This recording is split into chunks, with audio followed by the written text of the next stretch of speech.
Drama Viveka కేసులో CBI దర్యాప్తు లోపభూయిష్టం హత్య చేసినట్టు దస్తగిరి ఒప్పుకున్నాడు. వెంటనే ఎందుకు అరెస్ట్ చేయలేదు? అతనికి ముందస్తు బెయిల్ వచ్చేలా సిబిఐ సునీత సహకరించారు. ఆ తర్వాత అప్రూవర్ వ్యవహారాన్ని బయటికి తెచ్చారు. ముందస్తు బెయిల్ వచ్చిన తర్వాత అప్రూవర్ అరెస్ట్ ఉండదు.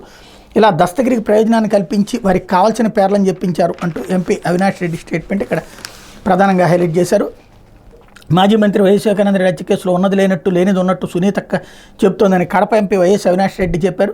ఈ కేసులో సిబిఐ దర్యాప్తు శాస్త్రీయ విధానాలు కాకుండా పూర్తిగా లోపభూయిష్టంగా ఉందని అన్నారు. ఇదంతా దస్తగిరిని అడ్డం పెట్టుకుని హియర్సే ఎవిడెన్స్ అంటూ సిబిఐ సునీత తదితరులు కలిసి ఆడుతున్న డ్రామాని స్పష్టం చేశారు. ఎంపీ అవినాష్ మంగళవారం ఇక్కడ ఏర్పాటు చేసిన విలేకరుల సమావేశంలో మాట్లాడుతూ అసలు దస్తగిరి అప్రూవర్గా మారకముందు ఎందుకు అరెస్ట్ చేయలేదని నిలదీశారు.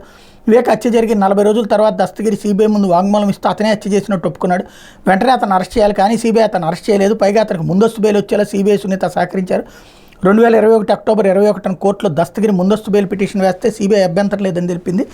సునీత అభ్యంతరం చెప్పలేదు. ముందస్తు బెయిల్ వచ్చేంత వరకు వేచి ఉండి ఆ తర్వాత అప్రూవర్ వ్యవహారం తీసుకొచ్చారన్నటువంటి వార్తని ఇక్కడ ప్రధానంగా హైలైట్ చేశారు.